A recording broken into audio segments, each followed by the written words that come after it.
마태복음 5장 1절에서 3절까지의 말씀입니다.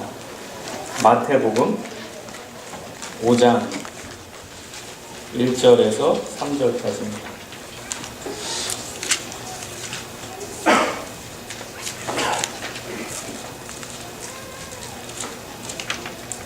다 찾으셨으면 한 목소리로 함께 읽겠습니다.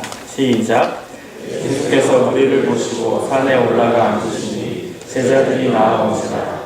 입을 열어 가라사대 심령이 가난한 자는 복이 있나니 천국이 저희의 것이며. 아멘. 거기까지입니다.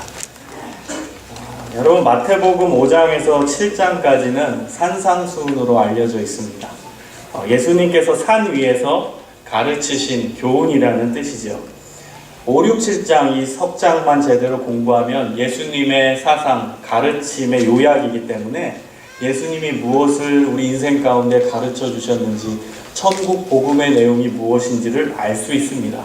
그래서 여러분 평생 동안 이 마태복음 5장, 6장, 7장은 계속적으로 반복해서 읽고 묵상하고, 또 심지어 머리 좋으신 분들은 암기까지 하시면 참으로 감사하겠습니다. 우리 청년부에는 제가 잔소리를 많이 하는 것 중에 하나가 이 마태복음 5, 6, 7장을 외우고 또 공부하고 또 읽으라고 얘기하는 것입니다. 그만큼 이 마태복음 5, 6, 7장은 너무너무 중요한 예수님의 가르침입니다. 여러분, 본문 5장 1절을 보면 산에 올라가 앉으시니라는 문구가 나옵니다. 그래서 산상수훈으로 알려져 있습니다. 근데 여기서 산이라고 표현된 것은 그건 한국 문화권 속에서의 산이고, 히브리 문화권 속에서 특히 이스라엘의 지형 그 산 중에서는 이렇게 높은, 우리가 생각하는 흔한 그런 산이 아닙니다. 좀 낮습니다. 우리로 표현하면 구름, 언덕이라고 표현해도 괜찮을 것 같습니다. 그래서 여기는 가버나움과 디베랴 사이의 한 언덕입니다. 한 구름입니다. 그곳에서 가르치신 것입니다. 예수님께서는 바람결을 따라서 소리를 전달하는 그런 과학적인 방법을 이용하셨기 때문에 조금 높은 곳에 위치해서 아래를 향해서 가르치면 몇천 명이 되는 사람이 앉아 있어도, 마이크가 없어도 소리가 다 들릴 수 있었습니다. 그런 방식으로 예수님은 산상수훈을 가르치셨습니다. 예수님께서 산상수훈을 가르치실 때 입을 떼서 제일 먼저 하신 말씀이 바로 오늘 본문 3절입니다. 심령이 가난한 자는 복이 있나니 천국이 그들의 것이며. 정말 중요하기 때문에 제일 먼저 말씀하신 것입니다. 여러분, 제가 계속 히브리 문화권 얘기하는데 그걸 알 필요가 있습니다. 왜냐하면은 히브리 사람들 그리고 헬라 사람들에게는 철학이 정말 중요하기 때문에 그렇습니다. 다시 강조하지만 이 히브리 문화권 속에서 첫 번째로 나오는 것은 가장 중요하고 가장 우선시 되어야 하는 명령을 의미합니다. 그래서 여러분, 성경에서 제일 먼저 나온 명령형은 그만큼 굉장히 중요하고 가장 우선적으로 지켜야 한다는 의미입니다. 사실 여러분, 우리가 교회 나오는 첫 번째 목적이 무엇이에요? 천국 가기 위함입니다. 불신자에게 전도할 때도 천국 갈 수 있습니다 하고 전도를 하잖아요. 그래서 교회에 오는 첫 번째 목적은 예수 그리스도로 말미암아 구원을 받고 천국 가기 위해서입니다. 그렇기 때문에 예수님도 가장 먼저 천국에 대해, 천국 가는 방법에 대해서 가르쳐 주신 것입니다. 오늘 말씀은 소위 팔복의 첫 번째 복으로 알려져 있습니다. 복이 있다. 복이 있다. 이게 무슨 의미입니까? 저는 그것을 행복하다로 바꾸고 싶습니다. 복이 있다. 너무나 조금 구시대적인 표현 같아서 우리 일상 속에서 사용하는 용어 행복하다로 바꾸고 싶습니다. 그래서 다시 표현하면 심령이 가난한 자는 행복한 사람이니 천국이 그들의 것이며, 그렇게 바꿀 수 있습니다. 여러분, 우리는 행복하고 싶잖아요. 행복을 노래하고 행복하고 싶다고 기도하고, 그 행복의 방법이 오늘 성경에 정확히 나와 있습니다. 그래서 여러분, 오늘 말씀을 믿음으로 받아들이고 지키신다면 행복할 수 있겠죠. 여러분, 성경에 대한 믿음은 간단합니다. 성경 말씀을 지키면 그대로 된다는 거예요. 그게 가장 기본적인 성경에 대한 믿음이에요. 하나님 말씀에 대한 믿음. 말씀을 지키면 이루어진다는 거예요. 그러면 오늘 말씀의 주제가 행복하다잖아요. 그럼 말씀대로 살면 행복해질 수 있다는 거예요. 그런 단순한 믿음, 그게 진짜 믿음입니다. 그 믿음을 가지고 오늘 말씀 잘 듣고 삶 속에서 실천하는 놀라운 은혜의 역사가 일어나기를 소망합니다. 여러분, 오늘 본문 말씀에서 심령이 무엇일까요? 심령. 쉽게 얘기하면 마음입니다. 믿는 자나 믿지 않는 자나 다 마음을 가지고 있죠. 그러나 이 마음은 조금 더 구체적으로 얘기하면 하나님과 커뮤니케이션을 할 수 있는 마음입니다. 영으로 표현할 수도 있고 영성으로도 표현할 수 있습니다. 내 영이 가난해야 한다는 의미입니다. 가난한, 이 가난하다라는 단어, 제가 우리 청년부에 또 성인들한테 이 단어는 예전에 한번 가르쳐 준 적이 있습니다. 혹시 이 단어 기억하시는 분이 있을 줄 몰라요. 가난하다라는 이 헬라어 단어는 두 가지가 있습니다. 여러분 들으시면은 오늘 꼭 외우세요. 전 누구에게나 이 단어는 꼭 외우라고 권면을 드리고 있습니다. 그만큼 중요하기 때문에 그래요. 발음이 딱딱 입이 잡히기 때문에 외우기도 쉬워요. 가난하다라는 헬라어 단어 첫 번째는 푸토코스라는 단어입니다. 푸토코스. 그 다음에 또 다른 단어는 페네스라는 단어입니다. 우리 청년들 중에서는 괜히 아는 체 아는 요 앞에 친구가 있습니다. 제가 예전에 한번 가르쳐 줬거든요. 이 두 단어를 여러분 꼭 기억해 주셨으면 좋겠어요. 둘 중에 다 복잡하다. 그럼 첫 번째 단어만 외우세요. 푸토코스. 외우기 쉽죠? 푸토코스. 두 번째는 페네스. 이 푸토코스는 어떤 가난함이냐면은 누가 도와주지 않으면은 살 수 없는 극빈자를 의미합니다. 자기 힘으로는 돈을 벌 수가 없어요. 그래서 다른 사람이 도와주어야만 살아갈 수 있는 가난의 상태가 바로 푸토코스입니다. 거지와 같은 상태, 그건 아프리카에 굶어 죽는 어린아이와 같은 상태입니다. 자기 스스로는 돈을 벌 능력이 없어요. 경제적인 생활을 할 능력이 없어요. 그래서 누군가가 도와주어야만 살아갈 수 있는 가난함입니다. 두 번째, 페네스의 가난함은 일일 노동자입니다. 이 사람들도 가난하긴 가난합니다. 그러나 극빈자는 아니죠. 누군가가 도와주지 않아도 내가 돈을 벌 수는 있어요. 물론 부족하죠. 힘들죠. 일일 노동자로서 근근히 살아갑니다. 그냥 오늘 벌어서 오늘 먹고 살아가는 정도입니다. 가난해요. 어려워요. 그러나 자기 자신이 돈을 벌 수는 있는 상태입니다. 자, 오늘 본문에서 가난한 상태는 푸토코스의 상태일까요? 페네스의 상태일까요? 자신 있게 말씀하십시오. 1번이다. 2번. 역시 아무도 안 들으시네요. 답은 뭘까요? 예, 1번이라고 생각하시는 분은 손 내리세요. 다 맞으셨네요. 정답입니다. 푸토코스의 상태를 얘기하는 것입니다. 마음이 가난할 때 그 가난함은 페네스가 아니에요. 푸토코스. 다시 말하면 누군가가 도와주지 않으면 살아갈 수 없는, 누군가가 도와주어야만 살아갈 수 있는 극빈자와 같은 상태가 내 영에서, 내 마음에서 이루어지는 거예요. 그럼 여기서 그 누군가가 누구예요? 누군가가 도와주어야 한다는데 그 누군가는 하나님입니다. 하나님. 하나님이 도와주지 않으면 단 하루도 살아갈 수 없는, 하나님이 도와주셔야만 살아갈 수 있는 내 영의 상태, 마음 상태가 되어야 한대요. 그 사람이 행복한 사람입니다. 이게 핵심입니다. 그 사람, 푸토코스의 상태가 된 사람이 행복한 사람. 자, 그럼 여러분 설교를 들으시면서 한번 진지하게 생각해 보시기 바랍니다. 나에 대해, 내 신앙에 대해. 나는 하나님이 나와 함께 하시고 나를 도와주셔야만 살아갈 수 있는 푸토코스의 상태입니까? 아니면 하나님은 있으면 좋은 것이고 없어도 내 스스로 살아갈 수는 있는 페네스의 상태입니까? 여러분, 우리가 왜 항상 행복하지 않은 줄 이제 찾으셨나요? 왜 하나님을 믿는데도 행복하지 않은가? 혹은 행복이 왔다리 갔다리 하는 줄 아세요? 여러분의 신앙, 우리의 신앙이 아직도 페네스의 상태이기 때문에 그래요. 하나님 있으면 좋지요. 하나님이 믿어서 하나님을 믿고 하나님이 나와 함께 하셔서 좋긴 좋지요. 그러나 하나님 없어도 내 스스로 살아갈 수 있죠. 그게 페네스거든요. 그러니까 행복이 왔다리 갔다리 하는 거예요. 하나님 계시니까 행복이 오긴 하겠죠. 그러나 아직도 내 스스로 살아갈 수 있으니까 행복이 들어왔다 나갔다 들어왔다 나갔다 그래요. 하나님만 믿고 하나님만 있어야 살아갈 수 있는 그 상태가 행복하다는데, 나는 그 상태도 됐다가 없어도 괜찮고 하나님 있으면 좋은 거고 없어도 괜찮은 거니까. 그러니까 행복이 내 안의 중심을 잡지 못하는 것입니다.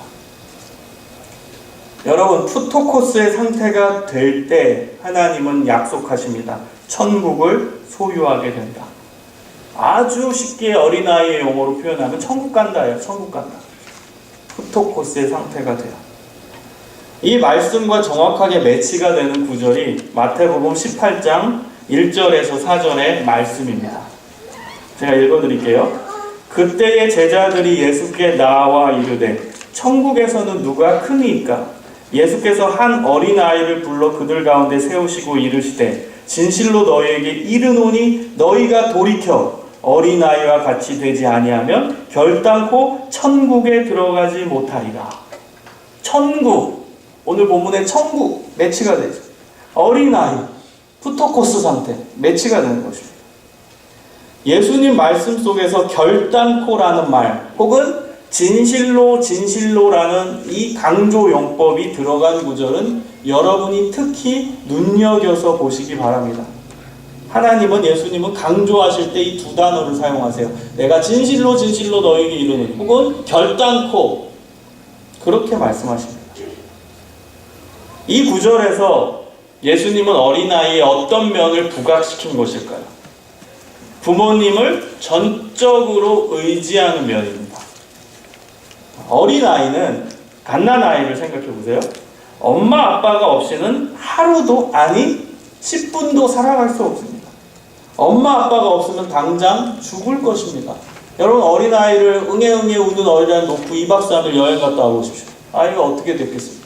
실제로 그런 사건이 벌어졌죠. 아이 두고선 정말 엄마 아빠 자격도 없는 인간이 PC방 가서 오락하다가 2박 3일 동안 열심히 오락하고 집에 왔더니 애가 죽었잖아요. 실제로 있었던 일입니다. 뉴스에 나왔던. 어린아이를 두고 떠나서는 어린아이는 울다가 죽게 되는 거예요. 아이가 할 수 있는 일이라고는 배가 고파도 울고, 배가 불러도 울고, 졸려도 울고, 아파도 울고. 운다는 것은 어떤 의미죠? 엄마 아빠를 찾는다는 거예요. 엄마 아빠 도와주세요. 내 힘으로는 아무것도 할 수 없으니까 나 좀 도와주세요. 이게 우는 의미예요. 우는 의미. 나 좀 살려주세요. 애가 할 수 있는 거 우는 거밖에 없어요. 신앙에 적용해 볼까요? 하나님께 우는 거밖에 없어요. 내가 할 수 있는 건 아무것도 없어요. 하나님 해주셔야죠. 계속 기도하면서 우는 거예요. 난 할 수 없습니다. 나 도와주세요. 나 좀 살려주세요. 그게 어린아이의 상태가 된 우리의 모습이겠죠. 저는 어린 시절에 정말 어머니만 졸졸 따라다녔습니다. 지금은 아닙니다. 예전에는 저희 어머니가 할머니와 같이 사셨어요. 근데 할머니는 전통적인 분으로서 굉장히 무서운 분이셨어요. 엄격하게 시집 생활을, 그런 걸 강요하셨던 분이셨습니다. 그래서 어머니는 맨날 긴장의 연속이었고 스트레스의 연속이었죠. 근데 문제는 또 저였어요. 제가 항상 엄마 치마를 붙들고 다녔거든요. 주방에 들어갈 때도 저는 엄마를 따라다녔고, 심지어 화장실 갈 때도 계속 붙잡고 따라다녔어요. 그래서 제 어린 시절에 희미하게 기억나는 게 할머니가 어머니를 혼내는 그 장면. 근데 저 때문에 쟤는 왜 이렇게 남자 X가 욕을 할 수가 없고 엄마를 저렇게 치마를 붙들고 다니냐고 할머니가 어머니를 혼내던 기억이 희미하게 계속 생각이 납니다. 저는 어릴 때 엄마 없으면 못 살 것 같았어요. 지금도 그러면 큰일 납니다. 마마보이입니다. 그럼 우리의 신앙도 마찬가지입니다. 우리의 신앙. 푸토코스의 상태와 이 어린아이의 상태가 같은 거죠. 어린아이의 상태가 돼야, 푸토코스의 상태가 돼야, 다시 말하면 우리의 부모님 대신 하나님 없이는 절대 못 사는 존재가 돼야 천국의 주인공이 된다는 거예요. 천국을 소유하게 된다는 거예요. 천국의 시민권을 받게 된다는 거예요. 제가 좋아하는 찬양 중에 이 영어 찬양입니다. 제목이 아주 통찰을 줍니다. Can't live a day without you. 하나님 없이는 단 하루도 살아갈 수 없다. 단 하루도. 단 하루가 아니죠. 우리는 단 1분도 1초도 살아갈 수 없다.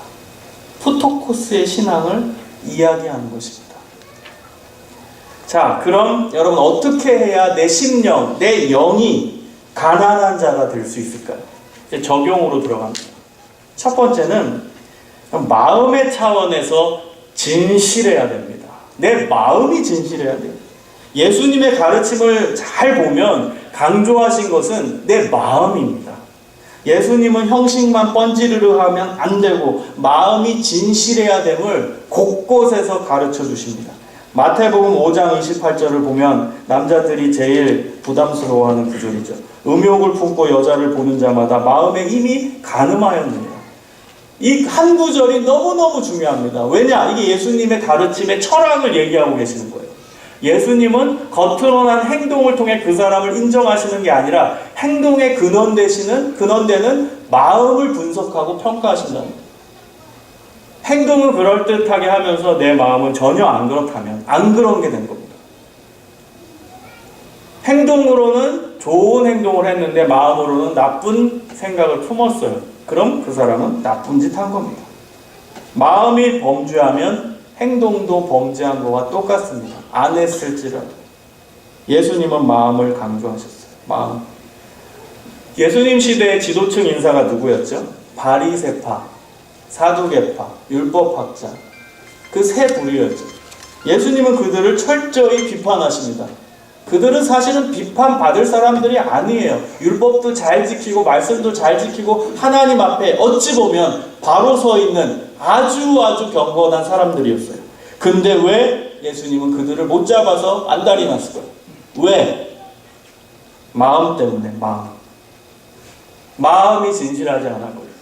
다시 말하면 마음에 사랑이 없었거든요. 사랑과 진실은 같이 갑니다. 사랑해야 진실할 수 있어요. 율법의 핵심은 사랑입니다. 그런데 마음속에는 사랑이 없었어요. 마음속에는 율법을 안 지킨 사람들을 깎아내리고 정죄하려는 마음, 그러면서 자신을 높이려는 마음이 있었어요. 이 정죄하려는 마음이 얼마나 무서운지 몰라요. 저도 그럴 때가 있어요. 근데 진짜 사랑의 마음이 있으면 그건 정죄가 아니에요. 그거는 진짜 사랑하니까 부모가 자녀한테 하는 충고일 수 있어요. 여러분, 이게 어찌 보면 백지장 하나 차이 같지만 너무나 중요합니다. 사랑이 없는 건 자기 자신이 스스로 알아요. 남은 평가할 수 없죠. 충고와 비판은 애매하니까. 나타난 현상은 애매해요. 본인만 알아요. 내 마음에 사랑이 없이 내뱉은 말은 정죄입니다. 사랑이 있어서 내뱉은 말은 충고일 수 있죠. 자기 자신은 알아요. 아이한테 너 이거 해라 막 하는 사람 있죠. 다른 사람한테 이거 막 하는 사람. 그 사람만 알아요. 그 마음에 진짜 그 사람을 사랑하는 마음이 있었다면 그건 좋은 충고일 수 있어요. 그러나 사랑의 마음이 없었다면 그건 정죄입니다. 이 유대인들은 정죄하려는 마음이요. 마음에 사랑이 없었어요. 자기들은 율법을 다 지키면서 율법을 못 지킨 사람들한테 욕을 하고 비판을 했어요. 율법을 못 지킨 사람들 잘하게끔 인도해 주려고 비판한 게 아니에요. 얘기한 게 아니에요. 그들을 정죄하려고 얘기한 거예요. 그 마음에 진실함이 없었어요. 다시 말하면 마음에 사랑이 없었어요. 사랑이 있으면 진실하게 돼요. 그럼 행동도 진실한 행동, 하나님이 기뻐하시는 행동을 할 수 있어요. 여러분, 마음에 가난한 상태가 되기 위해 내 마음이 진실해야 돼요. 겉과 속이 일치해야 됩니다. 그 구체적인 방법은 내 마음에 하나님의 사랑이 넘쳐야 돼요. 그럼 진실해져요. 그럼 가난한 상태가 됩니다. 여러분, 누군가를 진짜 사랑해 보십시오. 그럼 가난해집니다. 내 마음이 가난해져요. 아주 단적인 예로 여러분 연애 다 해보셨죠? 우리 청년들한테 미안합니다. 못 해본 애 있거든요. 제가 안 해서. 자, 연애했을 때 생각해보세요. 정말 그 사람을 사랑해요? 그럼 어떻게 되죠? 그 사람 없이는 못 살아요. 그게 가난함이라니까. 사랑이 있으면 그 사람 없이는 못 살게 돼요. 진실하게 된다는 거예요, 마음이. 그래서 가난한 상태가 되는 거예요. 사랑, 그 사랑이 중요해요. 두 번째입니다. 여러분, 하나님 앞에 절대 높아지면 안 됩니다. 하나님 앞에 철저히 겸손해야 돼요. 이건 너무나 뻔한 이야기 같지만 여러분, 뻔한 것을 지키는 자가 복된 사람입니다. 여러분 아는 내용 얼마나 많아요. 성경 내용도 알고 설교 매주 듣고 알잖아요. 교회 오면 사랑 가르치는 거 여러분 이미 알잖아요. 중요한 건 뭐예요? 아는 것을 지키는 사람이죠. 아는 것을 지킵니다. 하나님의 사전엔 이렇게 쓰여 있습니다. 우리가 낮아지면 그가 높이시고 우리가 높아지면 그가 낮추시는 찬양도 있죠. 우리가 낮아지면 하나님은 높여주시는 것. 우리가 스스로 높아지려고 하면 하나님은 우리를 낮추시고. 이게 신앙의 역설입니다. 역설. 하나님 앞에는 첫째도 겸손, 둘째도 겸손, 셋째도 겸손, 넷째도 겸손입니다. 우리가 하나님께 때때로 무릎 꿇고 기도하잖아요. 무릎 꿇고 기도하는 이유가 뭐겠어요? 내가 하나님 앞에 낮아지겠습니다. 하나님 앞에 절대 높아지지 않겠습니다라는 표현이에요. 표현. 그 갈망하는 상태를, 겸손한 상태를 하나님께 보여드리는 겁니다. 여러분, 인간은 뛰어나죠. 과학기술 정말 많이 발전했죠. 그러나 우리가 착각하는 게 있어요. 우리가 잘나서 그렇게 과학의 기술을 발전시키고 또 놀라운 일들을 이루어낸 게 아닙니다. 우리가 잘나서가 아니라 우리가 하나님을 닮았기 때문에 뛰어난 거예요. 착각하는 거예요. 우리가 잘나서 그런 줄 알아요. 하나님을 닮았으니까 우리도 뛰어난 거예요. 여러분, 우리는 절대 높아질 이유가 하나도 없어요. 높아질 수도 없어요. 얼마 전에 좀 몇 년 됐죠. 한국 지성계의 대표적인 인물이었던 이어령 교수님, 이화여대 석좌 교수고 또 문화부 장관까지 하신 이어령 교수가 공적인 자리에서 온누리교회 고 하용조 목사님에게 세례를 받았습니다. 인간 지성을 강조하고 무신론을 주장했던 그도 하나님의 전지전능하심과 인간의 나약함을 깨달으니까 무릎을 꿇게 되는 거예요. 기자들을 불러서 자기가 공적으로 세례를 받겠다고 했어요. 무릎을 꿇습니다. 하나님 앞에 꿇어놓죠. 무신론을 증명하려고 했던 이어령 교수가 하나님 앞에 굴복되는 거예요. 겸손하게 무릎 꿇게 돼요. 우리가 겸손할 수밖에 없어요. 하나님 앞에. 제가 인도네시아에서 목회할 때 만났던 집사님이 계십니다. 사업도 괜찮게 하셨고 삶의 자신감도 넘치던 아주 호탕하신 분이셨어요. 제가 인도네시아에서의 사역을 마치고 미국 오기 전에 잠시 한국에 이제 몇 달, 한 두 달인가 있었습니다. 그때 그분의 아내로부터 급한 연락을 받았어요. 내용은 이 남자 집사님이 한국에 들어와서 병원에서 뇌수술을 받고 입원 중이라는 거예요. 그래서 와서 기도해 달라는 것입니다. 그래서 제가 불이 나게 바로 찾아갔습니다. 이 남자 집사님은 완전 다른 모습이었어요. 제가 인도네시아에서 봤던 모습은 살도 찌시고 등치도 좀 있고 아주 미소도 온화하면서도 좀 남자다운 면도 있고 자신감이 넘치던 분인데 수술 후의 모습은 많이 말랐습니다. 그리고 수척했어요. 그리고 진짜 아팠습니다. 뇌수술을 받았기 때문에 말도 더듬으셨습니다. 이분이 제가 기도를 하니까 우십니다. 계속 우시다가 제 손을 꼭 잡으시더라고요. 그리고 더듬거리면서 이렇게 말씀하셨어요. 저는 이분의 말씀을 평생 잊을 수 없을 것 같아요. 뭐라고 말씀하셨냐면, 목사님, 하나님께서 버튼 하나 누르시니까 제가 쓰러지더라고요. 전 잊을 수 없어요. 하나님이 버튼 하나 눌렀더니 제가 쓰러지대요.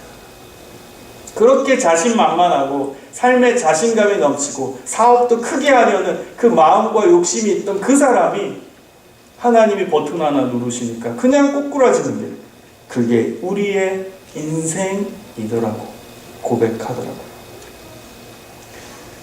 제가 군종 목사 사역을 했을 때 있었던 일화입니다. 군 사역을 할 때 군 청소년들을 모아서, 그러니까 군인 자녀들이죠. 청소년 집회를 1년에 한 번씩 열었습니다. 수련회를 열었어요.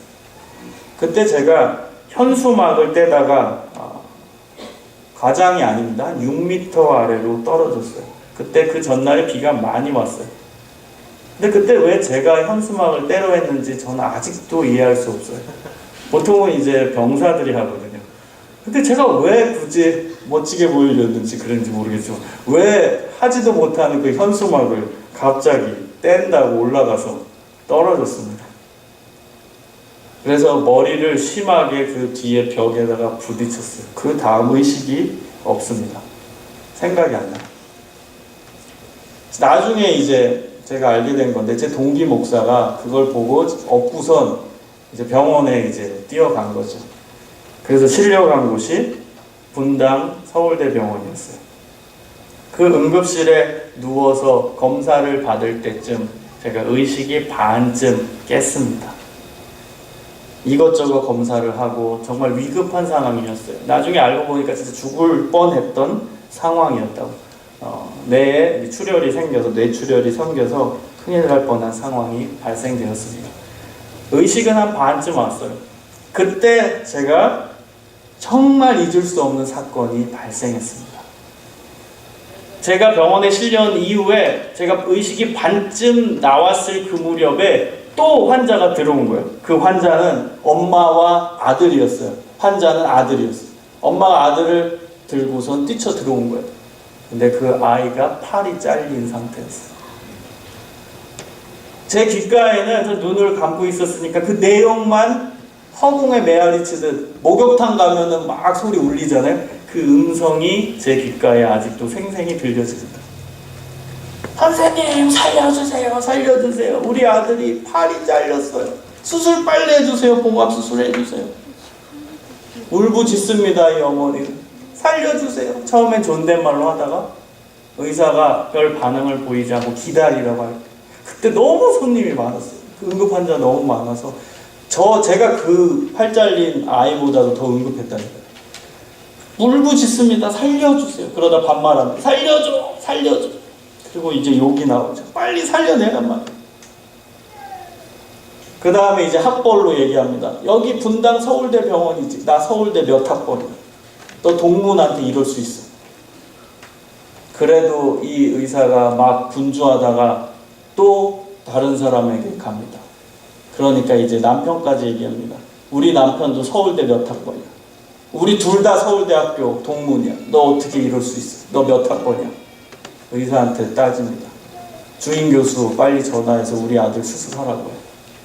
그래서 이 레지던트 의사가 당황해서 이제 주임 교수한테 전화를 겁니다. 그 내용이 다 들었어요. 그러더니 전화를 끊더니 그 엄마한테 갑니다. 기다리시랍니다. 이 엄마는 울부짖습니다. 그리고 분노합니다. 어떻게 이 병원이 이럴 수 있어요? 여러분 서울대 나와도 안 됩니다. 하버드 나와도 안 됩니다. 그렇게 인간은 약합니다. 사고 앞에서 우리가 할 수 있는 거라는 아무것도 없습니다. 근데 우리가 뭘 자랑합니까? 우리가 무엇을 교만하게 자랑합니까?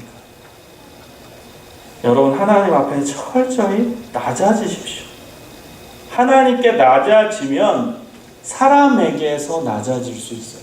이게 십자가로 연결되어 있거든요. 기독교 신앙은 하나님 사랑과 이웃 사랑이거든요. 이게 붙어 있습니다. 하나님을 사랑하면 이웃을 사랑하게 돼요. 하나님 앞에 겸손하면 이웃에게도 겸손하게 됩니다. 그래서 하나님과의 관계가 중요한 거예요. 요한일서의 핵심, 야고보서의 핵심이잖아요. 하나님, 눈에 보이는 하나님을 사랑할 때 그 다음에 눈에 보이는 이웃을 사랑할 때 눈에 보이지 않는 하나님을 사랑할 수 있지. 눈에 보이지도 않는 하나님을 사랑한다고 얘기하면서 이웃을 사랑하지 않는다. 이건 어불성설이라는 거예요. 두 개는 연결되어 있거든요. 하나님을 사랑하면 이웃을 사랑할 수 있어요. 이웃을 사랑하면 하나님을 사랑할 수 있어요. 하나님 앞에 낮아지면 이웃 앞에 낮아질 수 있는 거예요. 하나님 앞에 겸손하면 사람 앞에도 겸손할 수 있습니다. 여러분 사람 앞에 높아지지 마세요. 하나님 앞에 낮아진 사람은 증거가 뭐예요? 사람 앞에 낮아집니다. 하나님 앞에 낮아진 거는 우리 몰라요. 하나님만 아시죠. 근데 우리는 증거를 통해 알 수 있어요. 다른 사람에게 하는 행동을 통해. 다른 사람한테는 교만하고 소위 말하는 요즘 갑질을 하면서 하나님 앞에 내가 겸손하다? 그렇게 말 못하는 거예요. 하나님 앞에는 겸손한 모습으로 막 기도하는 모습을 보이다가 다른 사람한테는 갑질해요. 그럼 그 사람은 하나님 앞에서도 겸손한 사람 아닙니다. 교만한 사람입니다. 제 멘토 목사님 중에 분당의 한 목사님이 계십니다. 그 목사님이 설교 중에 이런 말씀을 하셨어요. 저는 감동이 되고 제 평생 저도 실천하고 싶습니다. 어떤 말씀을 하셨냐? 저는 부교역자들에게 갑질하는 목사가 절대 되지 않겠습니다. 제가 갑질하는 목사가 되면 성도님들이 저를 목사로 여기지 마십시오. 아주 대형교회 목사입니다. 요즘 한국의 대형교회, 건강한 교회들도 있지만 그렇지 않은 교회도 많아요. 대형교회는 시스템 때문에 목사님이 진짜 기업의 회장님 같이 지내게 됩니다. 그래서 갑질하는 목사님 참 많아요. 특히 부교역자들한테. 그런데 이 목사님은 한국에 정말 몇 안 꼽히지 않는 그런 대형교회 목사님임에도 불구하고 성도들 앞에서 갑질하지 않는 목사가 되겠다. 그 수많은 부교역자들한테 갑질하지 않겠다. 그 선언을 했습니다. 저는 정말 감동받았고 저도 그렇게 살고 싶습니다. 여러분, 사람 앞에 갑질하지 마십시오. 낮아지십시오. 겸손해야 돼요. 다른 사람을 배려해야 돼요. 그게 하나님 앞에 겸손한 사람의 모습이고 가난한 사람입니다. 그 사람. 마지막 세 번째입니다. 여러분, 하나님을 생각하면 힘이 나야 돼요. 힘. 제가 믿음을 가장 쉽게 설명한 것입니다. 하나님을 생각하면 힘이 나는 것이 믿음입니다. 믿는 대상을 떠올리면 힘이 나야 되는 거예요. 그건 자동이에요. 그 믿음이에요, 그게. 여러분, 누구를 떠올리면 힘이 납니까? 잘 생각해 보세요. 조금 젊은 분들은 부모님? 그럼 부모님을 의지하는 거예요. 힘이 나는 대상이 의지하는 대상인 거예요. 남편을 생각하면 힘이 납니까? 그건 좋은 현상이지만 별로 없으실 거예요. 남편을 생각하면 힘이 안 날 겁니다. 그 괜찮은 거예요. 아내를 생각하면 힘이 나요? 여러분, 힘이 난다는 것은 지금 의지하고 있다는 뜻이에요. 돈을 생각하면 힘이 나요? 그럼 돈을 의지하는 거예요. 6개월 후에 딸 박사 학위를 생각하면 힘이 나요? 그러면 학벌을 의지하고 있는 거예요. 여러분, 하나님은 어떠십니까? 하나님을 생각하면 힘이 나십니까? 제가 설교 도입부에 예배에 대해서 얘기했죠. 예배를 생각하면 힘이 나십니까? 예배는 하나님을 만나는 장소인데 예배를 생각하면 여러분의 기분은 어떻습니까?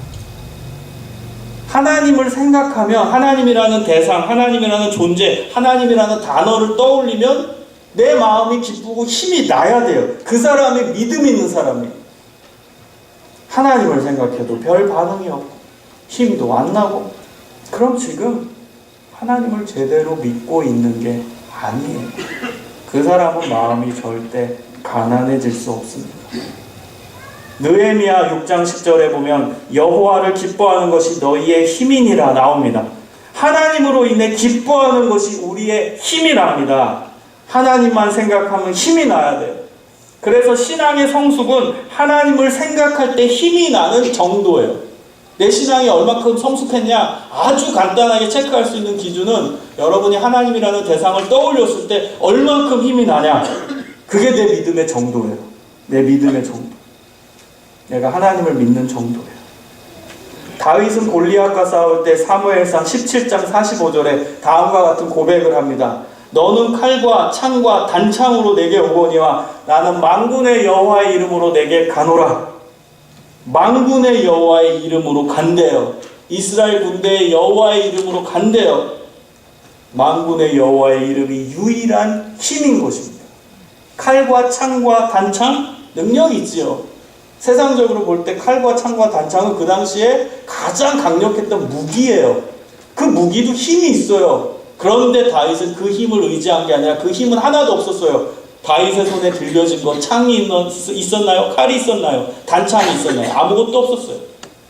다윗에게 가지고 있었던 유일한 무기는 만군의 여호와의 이름이었습니다. 이게 유일한 힘이었어요.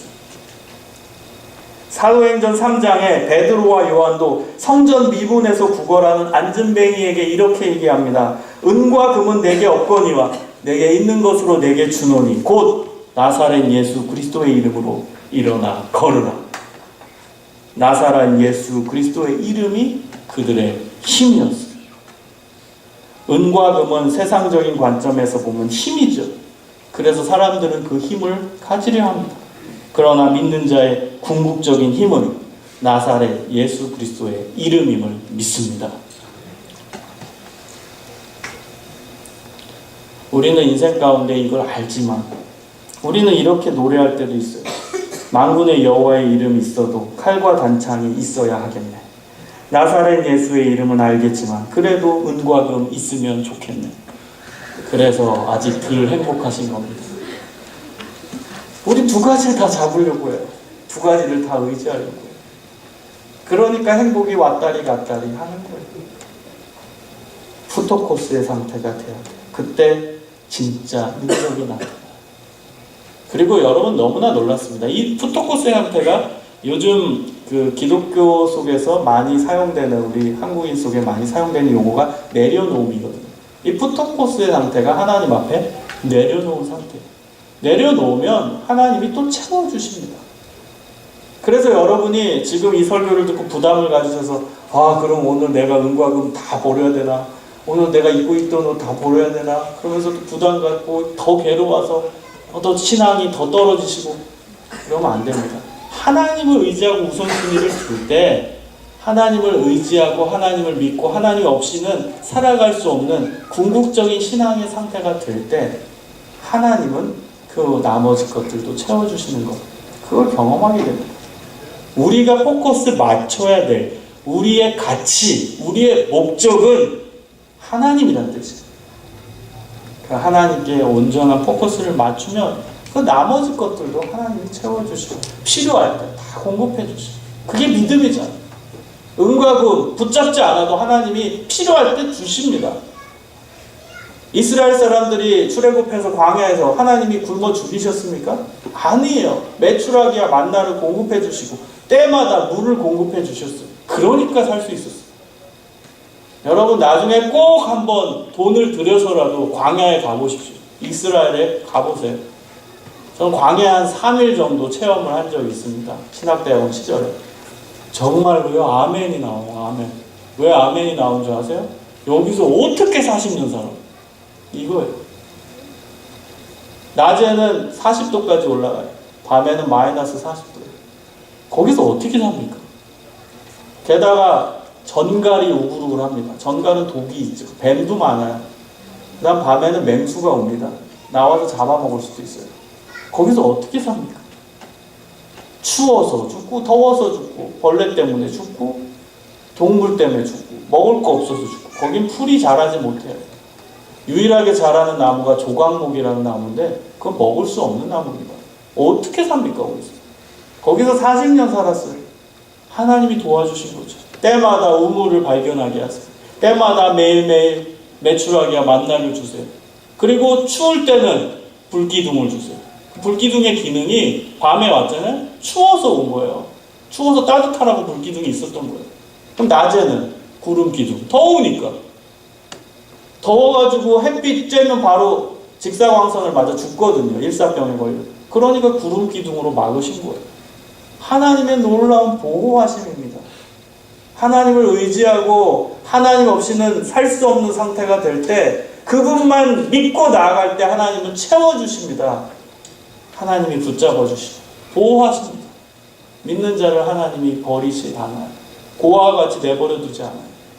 하나님이 붙잡고 인도하시고 채워주십니다. 이걸 경험하셔야 돼요.